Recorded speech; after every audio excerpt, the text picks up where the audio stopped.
काँग्रेसचे खासदार राहुल गांधींनी गेल्या अनेक दिवसांपासून निवडणूक आयोगाला लक्ष करायला सुरुवात केलेली आहे। राहुल गांधींच्या मते निवडणूक आयोग हे भाजपाच्या काम करतंय, भाजपाच्या फायद्यासाठी काम करतंय आणि त्यांच्याकडनं जाणीवपूर्वक मतदार याद्यांमध्ये घोळ निर्माण केला जातोय, मतांची चोरी केली जाते आहे, ज्याचा फायदा भाजपा सरकारला, मग ते केंद्रातलं सरकार असो की राज्यातलं सरकार असो, त्यांना होतोय। आणि आता राहुल गांधींच्या या आरोपांना बॅकिंग करण्यासाठी किंवा त्यांच्या आरोपांना पाठबळ देण्यासाठी शरद पवारांनी एक मोठं वक्तव्य केलंय। शरद पवारांच्या या वक्तव्यामुळे राज्याच्या राजकारणात खळबळ उडालेली आहे। नेमकं शरद पवार काय म्हणालेले आहेत, राहुल गांधींना शरद पवारांच्या या वक्तव्याची मदत नेमकी कशी होते आणि खरोखरच या दोघांच्या आरोपामध्ये काय तथ्य आहे, या दोघांना निवडणूक आयोग काय प्रत्युत्तर देते, भाजपा काय प्रत्युत्तर देते, जाणून घेऊयात या व्हिडिओच्या माध्यमातून। नमस्कार, मी तुषार शेटे, महाराष्ट्र टाइम्स ऑनलाईनच्या या विशेष कार्यक्रमात आपलं स्वागत। गेल्या काही दिवसांपासून राहुल गांधींनी निवडणूक आयोग मतांची चोरी करत असल्याचा आरोप केलेला आहे। राहुल गांधींनी एक प्रेझेंटेशन दाखवलेलं आहे पत्रकार परिषदेमध्ये आणि त्यांनी निवडणूक आयोगाला आव्हान दिलेलं आहे की मी दिलेले आरोप किंवा मी करत असलेले आरोप आणि मी देत असलेले पुरावे हे जर तुम्हाला खरे वाटत असतील तर तुम्ही शपथपत्रावरती आमची माफी मागा। राहुल गांधींचं हे वक्तव्य संपतच निवडणूक आयोगाने त्यांना प्रत्युत्तर दिलेलं आहे। तुम्ही करत असलेले आरोप हे जर खरे असतील तर तुम्ही तसं शपथपत्र द्या। आणि या सगळ्या वादामुळे एकीकडे राहुल गांधी, दुसरीकडे निवडणूक आयोग यांच्यात वाद हा वाढलेला आहे। आपल्याला आठवत असेल गेल्या काही महिन्यांपूर्वी राहुल गांधींनी देवेंद्र फडणवीसांवरती गंभीर आरोप केलेले होते। त्यांनी सांगितलं होतं की ऑल ऑफ सडन नागपूरमध्ये मतांची टक्केवारी वाढली, ज्याचा फायदा देवेंद्र फडणवीसांना झाला। मात्र मुख्यमंत्री देवेंद्र फडणवीसांनी राहुल गांधी ज्या मतदारसंघातून निवडून आलेले आहेत त्याच मतदारसंघातली आकडेवारी त्यांना दिली। त्यानंतर हा वाद कुठे थांबतो न थांबतो असं वाटत होतं। मात्र आता शरद पवारांनी एक नवीन बॉम्ब फोडलेला आहे। मंडल यात्रेसाठी शरद पवार नागपुरात होते, त्यांनी एक पत्रकार परिषद घेतली आणि जेव्हा त्यांना या राहुल गांधींच्या आरोपांविषयी विचारलं गेलं तेव्हा शरद पवारांनी एक मोठा बॉम्ब टाकलेला आहे। एकीकडे शरद पवार म्हणतायत की निवडणूक आयोग स्वायत्त आहे, निवडणूक आयोगावरती आमचा विश्वास आहे आणि त्यामुळे आम्ही निवडणुकीवरती विश्वास ठेवतो। मात्र दुसरीकडे शरद पवारांनी जो आरोप केलेला आहे तो फारच गंभीरच नाही तर धक्कादायक सुद्धा आहे। नेमकं शरद पवार काय म्हणाले ते आपण पाहूयात। खरं सांगायचं म्हणजे याच्यामध्ये आम्ही लोकांनी हवं तसं लक्ष दिलं नाही। आता असंच विधानसभेच्या निवडणुका जाहीर झाल्या त्याच्या आधी दिल्लीमध्ये मला काही लोक भेटायला, दोन लोक, त्यांची नावं पत्ते हे आता माझ्याकडे नाही आहेत आणि त्याचं लक्ष दिलं नाही। आणि त्यांनी मला सांगितलं की महाराष्ट्रामध्ये 288 विधानसभेच्या जागा आहेत, आम्ही तुम्हाला 107 जागा निवडून येण्याची गॅरंटी देतो। शरद पवारांनी स्पष्ट केलेलं आहे की त्यांच्याकडे दोन माणसं आलेली होती, त्यांना विधानसभेच्या 288 पैकी 160 जागा जिंकून देण्याची तयारी दाखवली। त्या दोन माणसांनी असा दावा केला होता की आम्ही मतांची फेरफार करू शकतो। आता आपण राज्याच्या विधानसभेचं एक गणित लक्षात घेऊयात। राज्याच्या विधानसभेमध्ये ज्या पक्षाला सत्तेत राहायचं असतं त्याला 2/3 बहुमत गरजेचं असतं। आता 2/3 म्हणजे किती? आपल्या विधानसभेत जागा आहेत 288, त्याचे अर्धे म्हणजे झाले 144 आणि त्याच्यात एक वाढवल्यानंतर होतात 145।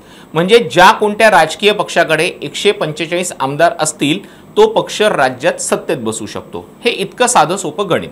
मात्र दोन व्यक्ती पवारांकडे जातात आणि ते त्यांना सांगतात की आम्ही तुम्हाला 160 जागा निवडून देतो।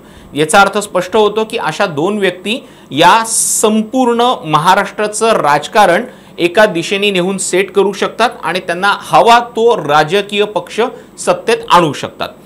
पवारांचा हा दावा फार गंभीर आहे कारण की याच्यामुळे पूर्ण राज्यातल्या सत्ता बदलावरती परिणाम होऊ शकतो या दाव्यामुळे।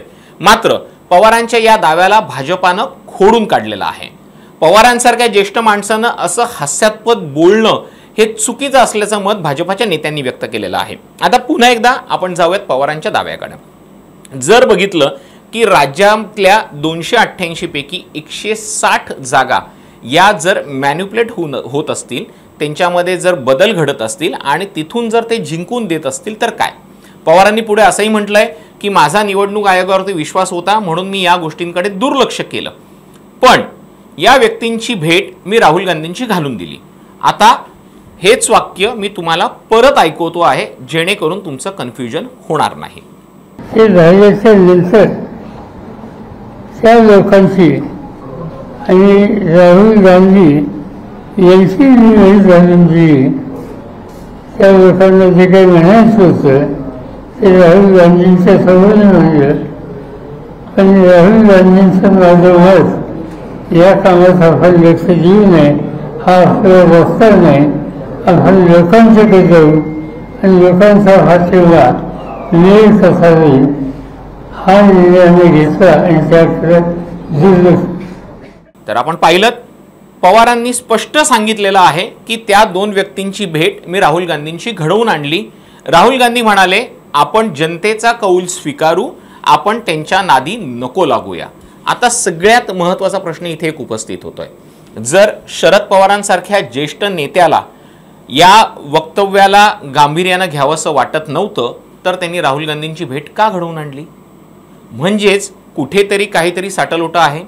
आपण असंही समजूया महाविकास आघाडी ज्याच्यामध्ये कदाचित पवारांच्या जागा कमी असतील, त्याच्यामध्ये शिवसेना उद्धव बाळासाहेब ठाकरे गट असेल, काँग्रेस त्यांच्यामध्ये असेल आणि म्हणून तिघांच्या एकत्रित जागांचं असेल, म्हणून त्यांना जर त्याच्यामध्ये चर्चा करायची आहे तर मग त्यांनी राहुल गांधींची भेट घडवून का आणली?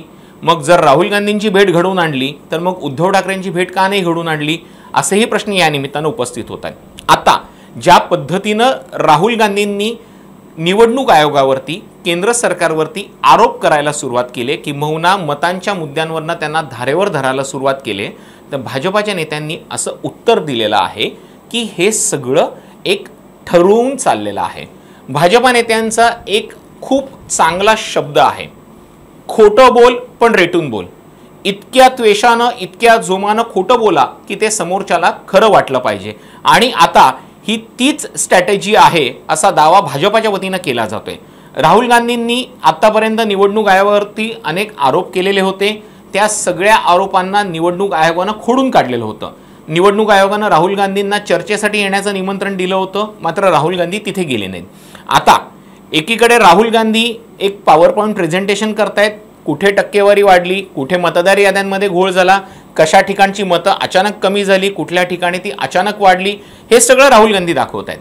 आता याच्यामध्ये एक मुद्दा अगदी निश्चित आहे, निवडणूक आयोगाच्या कामामध्ये घोळ होतोय का? तर तो होतोय। त्याचं कारण असं आहे, मतदार याद्या जेव्हा तयार केल्या जातात तेव्हा त्याच्यातनं पूर्णच्या पूर्ण म्हणजे एक गठ्ठा नावं वगळणं हा प्रकार महाराष्ट्राला नवीन नाहीये।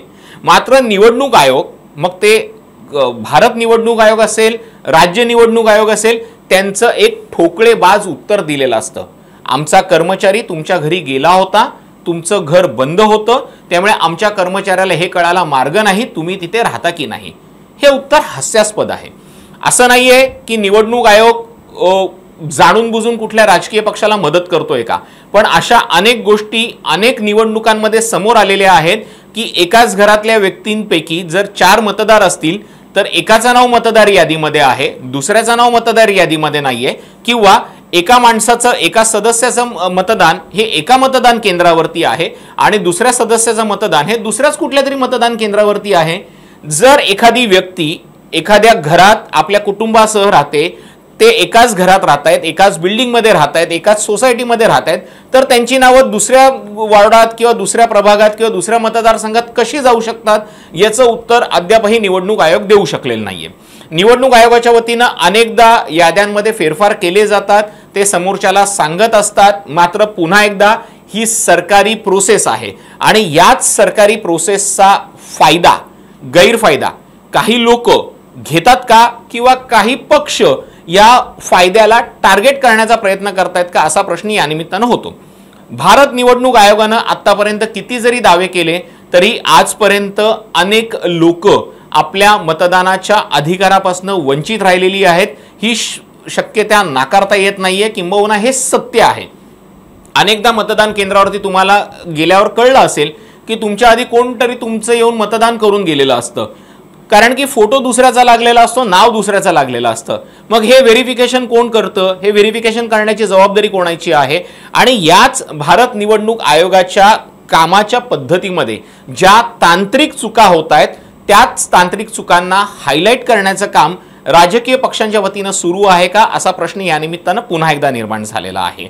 राहुल गांधी निवडणूक आयोगाला लक्ष्य करून बोगस वोटिंगचा एक अजेंडा सेट करतायत का, आणि हा अजेंडा पुढच्या महापालिका निवडणुकांमध्ये कशा पद्धतीनं समोर केला जातो आणि त्या अजेंड्याचा फायदा हा विरोधी पक्षाला होतो की सत्ताधारी पक्षाला होतो, हे येणाऱ्या काही काळातच करणार आहे। मात्र त्याहीपेक्षा सगळ्यात महत्त्वाचं, निवडणूक आयोग, मग ते भारत निवडणूक आयोग असो की राज्य निवडणूक आयोग असो, आतापर्यंत मतदार याद्यांमधल्या झालेल्या चुका सुधारण्याकडे निवडणूक आयोग लक्ष देईल का, हाच खरा प्रश्न आहे। त्यामुळे निवडणूक आयोगाने अशा जर चुका आपल्या सुधारल्या तर भविष्यात कोणालाही तक्रारीला वाव उरणार नाही, आणि सगळ्यात महत्त्वाचं, मतदान जे सर्वश्रेष्ठ मानलं जातं, त्या मतदानाचा अधिकार तुमच्या माझ्यासारख्या सर्वसामान्य माणसाला निभावता येणार आहे। तुम्हाला ही माहिती कशी वाटली आम्हाला कमेंट करून नक्की सांगा। तुर्तास महाराष्ट्र टाइम्स ऑनलाईनच्या या विशेष भागात इथेच थांबतोय। धन्यवाद।